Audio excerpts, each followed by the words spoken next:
Bonjour à toutes et à tous, je suis ravie de vous retrouver pour une toute nouvelle séquence de la grande balade. Je vais avoir la chance de vous faire découvrir des endroits absolument magnifiques, pas très loin de la Belgique. Aujourd'hui, je suis en Bretagne. Ah, la Bretagne, sa mer, ses kilomètres de côte, ses phares, ses villages atypiques, sa gastronomie et sa langue aussi particulière.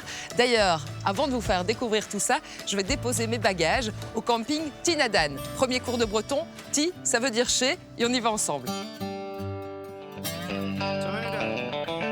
Le camping Vacances-Soleil Tinadan est situé à 20 minutes des plus belles plages de l'Atlantique, à Locunolé précisément.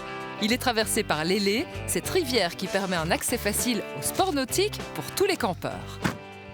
Bonjour, Bonjour. Je m'appelle Elsa, Sophie, enchantée. enchantée. J'espère que vous avez fait un bon voyage. Excellent. Bienvenue à Vacances-Soleil. Merci.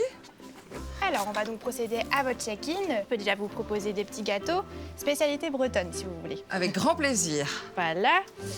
Alors, donc vous allez avoir la petite pochette avec toutes les informations à l'intérieur. Parfait. Donc il faut savoir qu'on propose plein d'activités sur notre camping.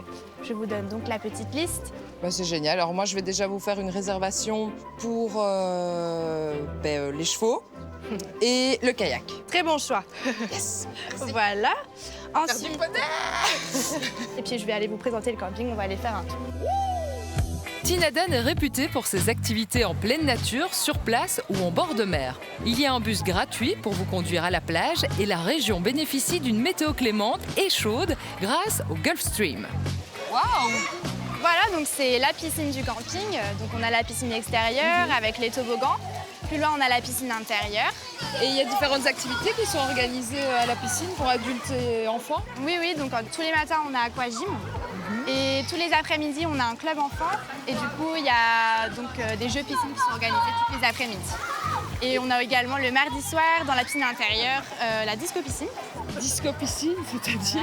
En fait, on a un DJ qui vient et puis il met de la musique. On a les lumières et puis après, tout le monde danse dans la piscine, tout ça. C'est un peu sympa. Mardi, c'est soirée disco, show Boris. Et la piscine est chauffée? Oui, la piscine est chaude. Oh, mais c'est magnifique, c'est magnifique. On va aller voir la suite? Avec plaisir. Allez. Donc là, vous êtes un peu au centre du camping. Donc on a la terrasse du bar et du restaurant qui se trouve ici. Le marché qui s'installe, comme vous pouvez le voir. Et c'est quoi comme marché? C'est un marché assez artisanal où il y a des produits d'ici. Il y a également beaucoup de petits bracelets où on peut graver les prénoms. Donc généralement, les enfants aiment bien ça parce que ils voient. Il y a même un château gonflable. Voilà, le château gonflable où les enfants s'éclatent. Vous pouvez les rejoindre si vous voulez. Ah, ne me tentez pas. Ici, tout le monde semble être de bonne humeur. Il y en a pour tous les âges, l'ambiance est conviviale et familiale. Et je suis agréablement surprise par la grandeur des emplacements et des bungalows. Et voilà, le mobil-home 39, c'est celui-ci. Bonjour ma nouvelle maison. Bienvenue chez vous. Hello. Voilà, donc vous pouvez entrer, c'est ouvert, je vous en prie. C'est grand. Alors, qu'est-ce qu'il y a ici? La chambre des enfants.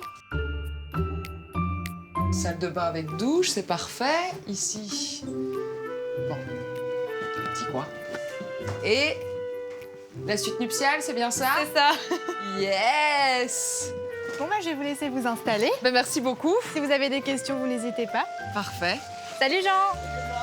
Et c'est top, vous avez même des Segway? Oui, les gens peuvent les louer quand ils veulent. Oh, ben, c'est génial. Ben, merci beaucoup en tout De cas, rien. Elsa. Bonne journée. Au revoir. Au revoir. Et c'est l'heure de passer à l'action. Bonjour. Jean, Bonjour. Oui, c'est moi. enchanté. Bienvenue. Présente votre compagnon de route. Bonjour Sophie. Ça va? Enchanté. Vous en avez déjà fait?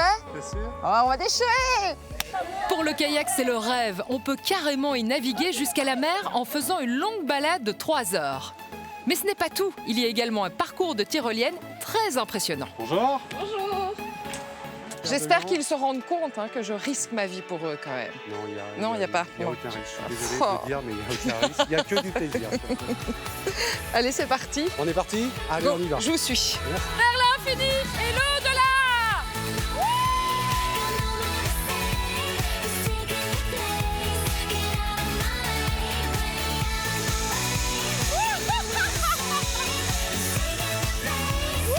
C'est top, c'est dingue.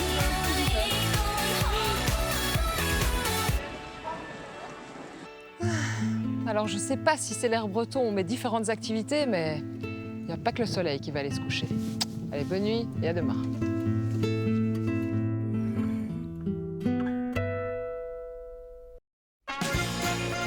Un nouveau jour se lève sur la Bretagne et ses magnifiques paysages, et je compte bien en profiter. J'ai super bien dormi. Allez, c'est parti pour de nouvelles aventures bretonnes. Et comme je suis en forme, je vous emmène avec moi. Alors, pour bien démarrer ma journée, j'ai décidé de faire une chouette petite balade à cheval en compagnie de Christophe, mon guide, pour découvrir la nature des environs. On va aller dans la rivière. Sérieux? Ouais. Génial! J'ai jamais Voilà. fait ça. Enfin- C'est un de mes rêves. Non mais c'est génial, c'est magnifique quoi. Vraiment, le retour à la nature, les odeurs, c'est incroyable. Voilà. Donc la rivière ici, elle s'appelle l'Élé. Lélé, L'Élé, qui en breton, ça veut dire l'enfer. l'enfer. Voilà. Pourtant, ça ressemble plus au paradis. Oui, bien sûr, mais plus haut en amont, il y a un site qui s'appelle les Roches du Diable. Alors donc c'est l'enfer qui amène aux roches du diable. Voilà. Et donc, il faut savoir que c'est une très bonne rivière au niveau pêche. Ils prennent des saumons de 10 kilos certaines fois. Ah ouais, quand même. Ouais. Vous pêchez? Moi, non, je pêche plus. Ah ben le vôtre préfère l'eau que le mien, je pense. Hein. Ouais, il aime bien, c'est pour se rafraîchir, en fait. Vous voyez que ça existe, l'aquaponie, hein? Hein? Je l'avais dit.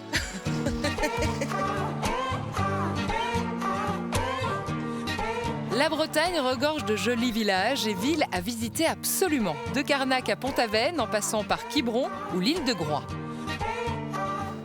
Et entre deux activités, j'en profite pour flâner dans les rues. Pour l'instant, je me trouve dans le Finistère, c'est le sud de la Bretagne, dans une petite ville trop mignonne appelée Quimperlé.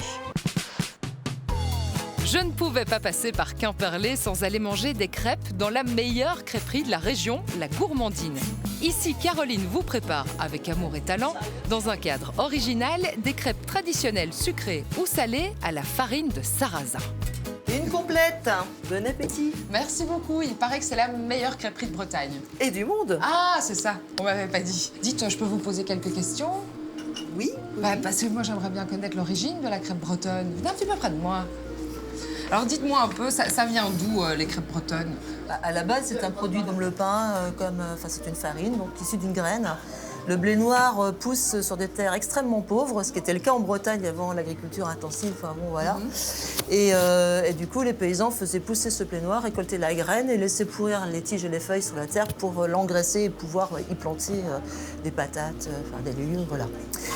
Donc, ils faisaient une farine de blé noir, l'étalaient en crêpes qu'ils mettaient à sécher dans les greniers et stockaient comme ça des piles de crêpes sèches dans les greniers et les sortaient régulièrement pour les manger, donc les réhumidifier voilà, pour les manger et souvent les trempaient en choulatte, comme on dit en Bretagne. Une choulatte, c'est un bol avec le petit lait du beurre.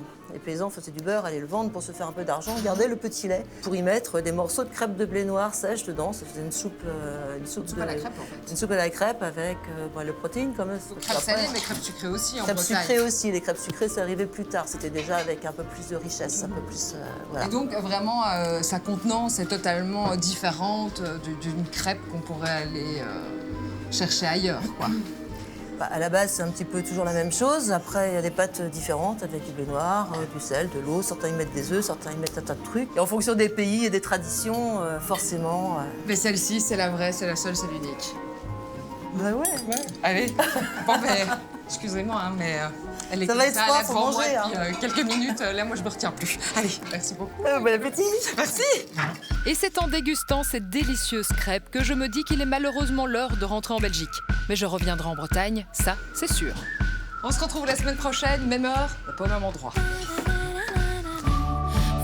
Faut-il pas? Y a belle lurette que j'ai décidé de ne rien décider. Un vrai